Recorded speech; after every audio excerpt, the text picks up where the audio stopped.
Hello दोस्तों, आप सभी का स्वागत है मेरी यूट्यूब चैनल अर्चना स्टोरी और एक नई रोमांटिक कहानी में।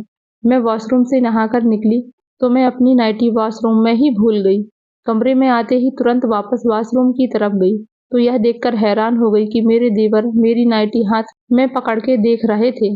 यह देखते ही मैं शर्म से पानी पानी हो गई और तुरंत उसके हाथ से मैंने अपनी नाइटी छीन ली और कमरे में आ गई। जब मैं किचन में खाना बना रही थी तो मेरा देवर मेरे करीब आकर खड़ा हो गया और कहने लगा, भाभी आपके जिस्म की महक तो बहुत अच्छी है। उस दिन आपकी नाइटी में बहुत अच्छी खुशबू आ रही थी। देवर की ऐसी बेहुदी बातें सुन सुनकर मैं तंग आ चुकी थी।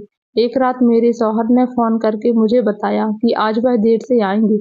मैंने सोचा आज मौका अच्छा है। फिर जब सब घर वाले सो गए तो मैंने देवर के दरवाजे पर दस्तक दी। मुझे देखते ही देवर की आंखों में एक अजीब सी चमक आ गई।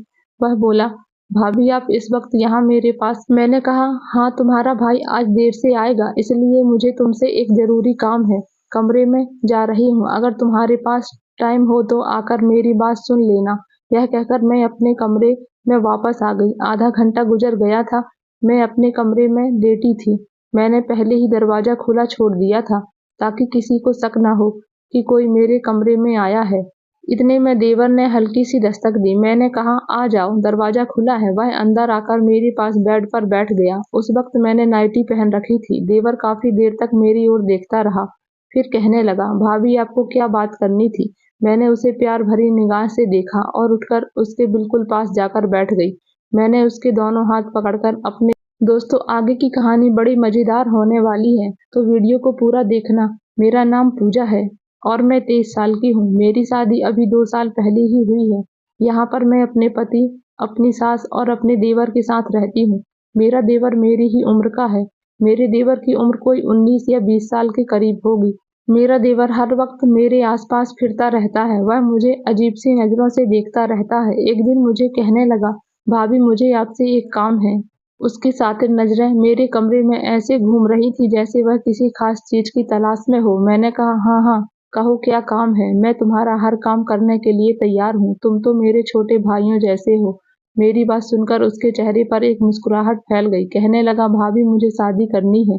मैंने कहा, अच्छा यह तो बहुत अच्छी बात है, मगर देवर जी शादी के लिए एक लड़की की जरूरत होती है। तो वो कहने लगा, भाभी इसलिए तो आपके पास आया हूँ। मैं अपने देवर की बात समझ गई थी कि वह क्या कहना चाह रहा है। मेरे देवर ने मुझसे कहा, भाभी मुझे आप जैसी लड़की से शादी करनी है। मैं यह सुनकर बड़ी खुश हो गई कि इसका इशारा मेरी बहन की तरफ था जो कि मुझसे छोटी थी और मेरे देवर के काबिल भी थी। यानी इसकी उम्र में और मेरे देवर की उम्र में सिर्फ 2 साल का फर्क था। फिर देवर मुझे खूबियां गिनाने लगा। मेरी बीवी आपके जैसी होनी चाहिए। मैंने कहा, तुम्हें फिक्र करने की जरूरत नहीं। अगर तुम कहोगे तो मैं बिल्कुल ऐसी ही लड़की तुम्हें लाकर दूंगी। बस शादी करने के लिए हामी भर लो। इसके बाद सारी बातें मुझ पर छोड़ दो। मेरा देवर यह सुनकर खुश भी हुआ लेकिन साथ ही साथ किसी सोच में भी गुम था। कहने लगा, भाभी आपसे एक बात कहूँ? अब नाराज मत होइएगा लेकिन मैं ऐसी लड़की से शादी करूंगा जो बिल्कुल आप जैसी हो। मैंने कहा, अरे हाँ मैं जानती हूँ कि तुम्हें मेरी छोटी बहन काजल पसंद है। मैंने खुशी से उसे देखकर कहा। उसने ना में सिर हिला दिया और बोला, नहीं भाभी आप मेरी बात का मतलब नहीं समझी।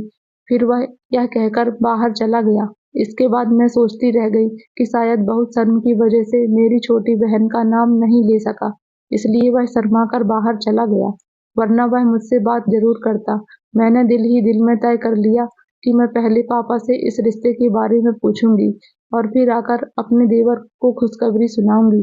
जब मैं दोबारा अपने देवर से पूछने गई कि क्या तुम्हें काजल पसंद है तो वह शर्मा कर बोला, भाभी कहाँ काजल और कहाँ मैं? यह तो चांद को पकड़ने वाली बात है। मैं खुद को उसके काबिल नहीं समझता। उसकी बात सुनकर मैं समझ गई थी कि उसे मेरी बहन पसंद तो है लेकिन उसे उम्मीद नहीं कि रिश्ता मिल जाएगा। अगले ही दिन मैं अपनी माँ के पास गई और उससे इस बारे में उनकी मर्जी मालूम की। माँ कहने लगी, बेटी हमें तो कोई ऐतराज नहीं है, तुम्हारा घर है, तुम वहाँ खुश हो तो छोटी भी खुश रहेगी, लेकिन तुम अपने देवर से जरूर पूछ लेना, कहीं उसे कोई दिक्कत ना हो। मैंने कहा, सौरभ ने मुझसे खुद बात की है, उसे भला क्या ऐतराज होगा। फिर जाकर मैंने अपने देवर से दोबारा पूछा तो वह कहने लगा, भाभी आपको मेरी बात समझ क्यों नहीं आती? रात का वक्त था, मैं उसकी मर्जी मालूम करने उसके कमरे में गई थी। कहने लगा, भाभी मुझे आपकी बहन में कोई दिलचस्पी नहीं है, मैं तो बस सबके साथ मजाक कर रहा था। उसकी यह बात सुनकर मेरा दिल टूट गया था। अगर उसे मेरी बहन पसंद नहीं थी तो फिर मेरे आगे पीछे फिरने, मेरे मिन्नतें करने की क्या जरूरत थी। अगर उसे शादी करनी थी तो फिर कोई लड़की अपनी पसंद की बता देता, कम से कम मेरी बहन की बेइज्जती तो ना होती। मैंने इससे कुछ नहीं कहा और जैसे ही मैं इसके कमरे से निकलने लगी, इसने झट से मेरा हाथ पकड़ लिया। मुझे इसकी यह हरकत पर बहुत गुस्सा आया। मैंने अपना हाथ झटक कर छुड़ाया और कहा, होश में हो? तुम ऐसी हरकतें कर रहे हो? संभालो खुद को, तुम्हारी भाभी हूँ मैं और तुम्हें अपना छोटा भाई मानती हूँ।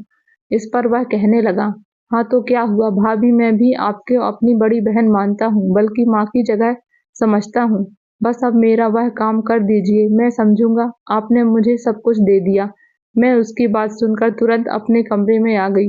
मेरा दिल बहुत अजीब सा हो रहा था। इतने में मेरे शौहर भी आ गए और मुझसे पूछने लगे, क्या हुआ, तुम इतनी परेशान क्यों लग रही हो?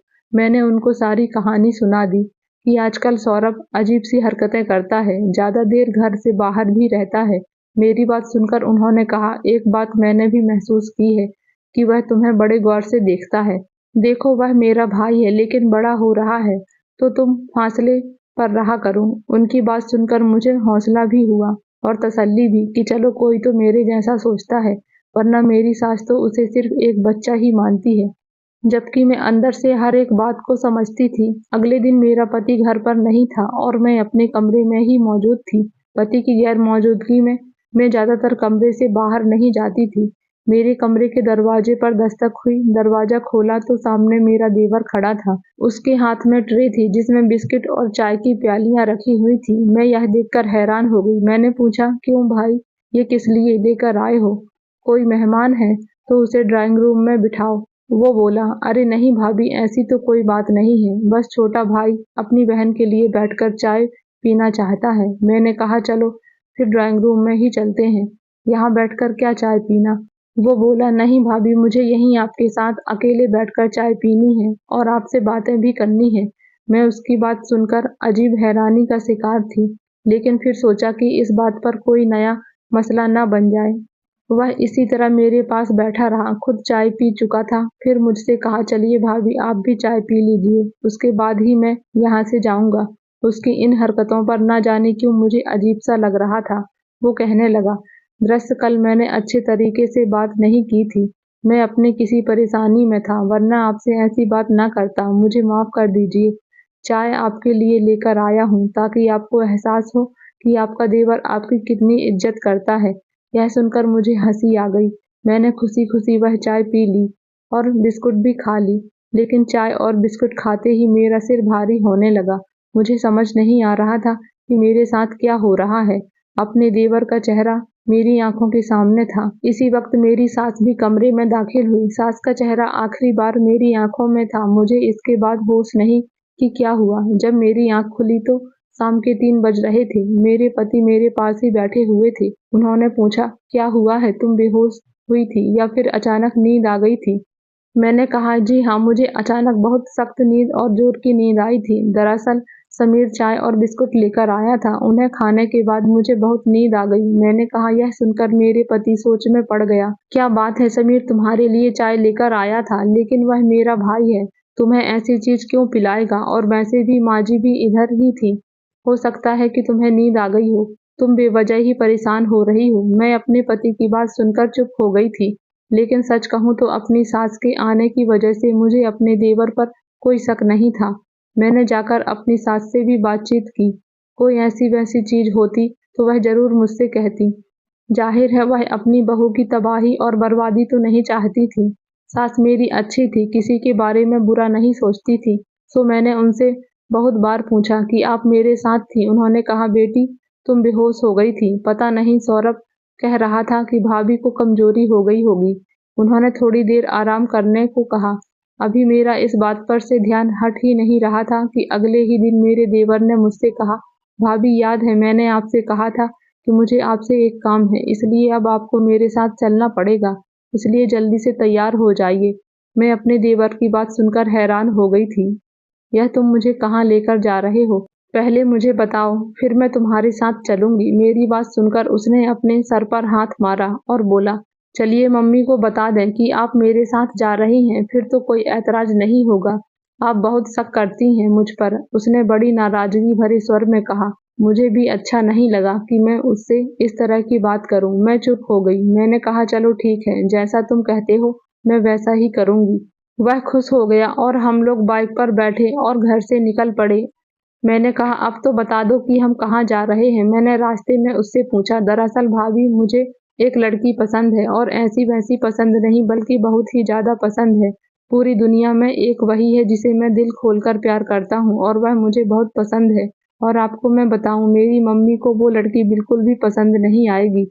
मैं अपनी मम्मी की सोच अच्छी तरह से जानता हूँ। मम्मी को ऐसी बहू चाहिए जो अपने साथ ढेर सारे दहेज लाए, मगर मुझे गरीब खानदान से शादी करनी है, और ऐसा नहीं कि बस गरीब खानदान से ही। रानी बहुत ही ज्यादा खूबसूरत, पढ़ी लिखी और शरीफ लड़की है।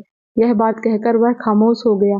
मैं देख रही थी कि वह बाइक बहुत ही वीरान इलाके की तरफ लेकर जा रहा था, लेकिन मैं उसकी बातों में खो गई थी। वो कहने लगा, अच्छा भाभी, अब एक और दरख्वास्त है। आप उन्हें यही बताएंगे कि आप मेरी भाभी नहीं हैं। आप वहां पर यही कहेंगी कि आप मेरी माँ हैं। मैं उनकी बात सुनकर हैरान रह गई। मैंने कहा, अरे तुम मुझसे इतने छोटे नहीं लगते। मैंने उसे टोका तो उसने कहा, नहीं भाभी, उन लोगों को थोड़ी बातें पता होती हैं, गरीब लोग हैं। मैं कह दूंगा कि मम्मी अपना बहुत ख्याल रखती हैं, इसलिए नौजवान लगती हैं। मैं उनकी बात सुनकर हंस पड़ी, लेकिन ना जाने क्यों एक बड़े ही अजीब रास्ते की तरफ बाइक ले जा रहा था। यहाँ तक कि एक वीरान जगह पर आकर उसने बाइक रोक ली।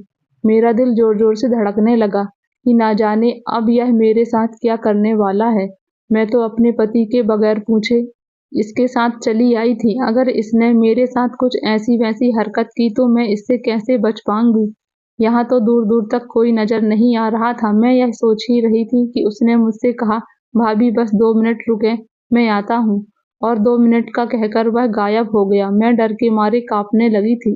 इतनी वीरान जगह पर मैं अकेली खड़ी थी। मुझे बहुत अजीब लग रहा था। तभी अचानक एक बड़ी सी गाड़ी मेरे पास आकर रुकी। मेरा दिल तो धड़कना ही जैसे भूल गया था। मैं इस तरह सर झुकाए बाइक के पास खड़ी रही जैसे मुझे कुछ पता ही ना हो। इतने में मेरे देवर भी आ गया। मैंने भगवान का शुक्र अदा किया कि वह वक्त पर आ गया था। फिर गाड़ी वाला फौरन वहां से चला गया। यह कौन था? मैंने देवर से पूछा। जाने दें भाभी, खूबसूरत लड़की देखी नहीं कि मक्खियों की तरह इकट्ठा हो जाते हैं। आप परेशान ना हो। दरअसल मैं अपनी होने वाली बीवी के लिए मिठाइयाँ लेने गया था। उसके हाथ में मिठाई का डिब्बा था, जिसे देखकर मुझे राहत मिली। अब मुझे यकीन हो गया कि वह रिश्ता देखने ही जा रहा है। तकरीबन 15 मिनट बाद हम इन लोगों के घर पहुंच गए। घर देखकर मैं बाइक में बहुत ज्यादा हैरान हो गई थी। वह घर बहुत ही छोटा और पुराना था। घर में अंधेरा छाया हुआ था। हम लोग गए तो घर वाले हमसे मिलने बाहर आए। मैंने उस लड़की को देखा। वह वाकई में ज्यादा खूबसूरत थी। उसका रंग गोरा था, जबकि उसकी माँ का रंग कुछ ज्यादा खास नहीं था। इन लोगों ने हमें बहुत इज्जत से बिठाया। वह बहुत ही ज्यादा शरीफ लोग लग रहे थे। मैंने खुद को सौरभ की माँ बताया। ये लोग मुझे देखकर बहुत खुश हुए, क्योंकि मैंने अच्छे कपड़े पहन रखे थे।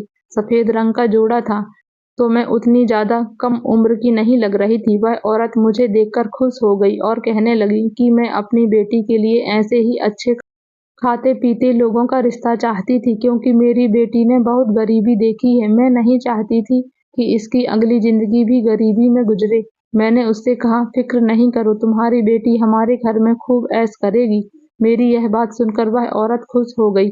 फिर मेरे देवर ने उनसे कहा कि हम जल्द ही शादी करने के लिए आएंगे, क्योंकि बाकी लोग इस रिश्ते पर राजी नहीं होंगे। एक बार जब शादी हो जाएगी तो फिर सब लोग मान जाएंगे। आप अपनी बेटी को हमारे साथ बेफिक्र छोड़ दीजिए। यह बात सुनकर इस औरत को थोड़ी परेशानी हुई थी, लेकिन मैंने उसे तसल्ली दी कि ऐसा कुछ भी नहीं होगा जैसा आप सोच रहे हैं। हम इस रिश्ते को आखिरी दम तक निभाएंगे। वह औरत हमारी बात सुनकर बहुत खुश हुई। कहने लगी कि बस ठीक है, जैसा आप लोग कहेंगे वैसा ही होगा। फिर हम लोग वहां से निकले तो मेरा देवर बहुत खुश था। बोला कि भाभी आपका बहुत शुक्रिया, लेकिन यह बात आपने घर में किसी को भी नहीं बतानी है। मेरे माँ भैया इस शादी के लिए कभी राजी नहीं होंगे। जब मैं उस लड़की से शादी कर लूंगा तो उन्हें मेरी बात माननी ही पड़ेगी। इसलिए प्लीज सबको यह बात मत बताना। मेरी समझ में नहीं आ रहा था कि अब मुझे क्या करना चाहिए, लेकिन अभी के लिए मैंने उसकी बात मान ली। लेकिन मेरे मन में अभी भी एक बहुत बड़ी शंका थी कि आखिरकार मैं उस चाय पीने के बाद बेहोश हो गई थी। मुझे समझ नहीं आ रहा था। मैंने अपने देवर से पूछा, आखिर तुमने उस चाय में क्या मिलाया था जिसे पीकर मैं बेहोश हो गई थी? वह बोला, आप कैसी बातें कर रही हैं भाभी, मैं ऐसा क्यों करूँगा? मैं तो आपके लिए चाय बनाकर ले आया था ताकि मैं आपको खुश कर सकूं। पूरे घर में एक आप ही थी जिन्हें मैं उस लड़की के बारे में बता सकता था। वह जिस तरह से बोल रहा था, मुझे नहीं लग रहा था कि वह झूठ बोल रहा है। खैर थोड़ी देर में हम दोनों घर पहुंच गए। मैं बहुत थक गई थी तो अपने कमरे में जाने लगी, मगर तभी मेरे सिर में जोर से दर्द होने लगा। मुझे चक्कर आने लगे और मैं नीचे गिर पड़ी। उसके बाद क्या हुआ कुछ पता नहीं।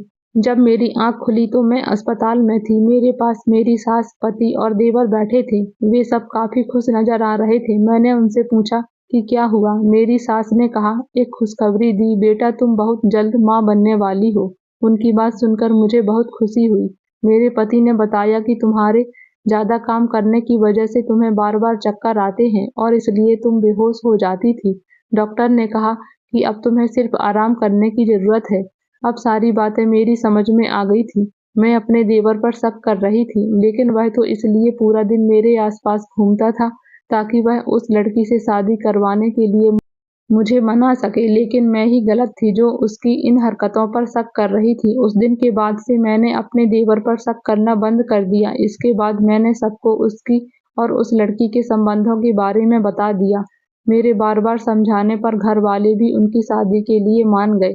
आज मेरी शादी को 5 साल गुजर चुके हैं। मेरी छोटी बेटी है।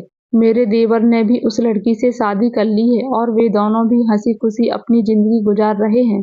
तो दोस्तों, अगर आपको यह कहानी पसंद आई हो तो इसे लाइक करें और अपने दोस्तों के साथ शेयर जरूर करें। आगे भी इसी तरह की दिलचस्प कहानियों के लिए हमारे चैनल को सब्सक्राइब जरूर कर लें और बेल आइकन को दबाना ना भूलें ताकि आपको हमारी हर नई कहानी की नोटिफिकेशन मिलती रहे। कहानी में यहाँ तक बने रहने के लिए आपका बहुत बहुत धन्यवाद। मिलते हैं ऐसी ही एक नई कहानी में।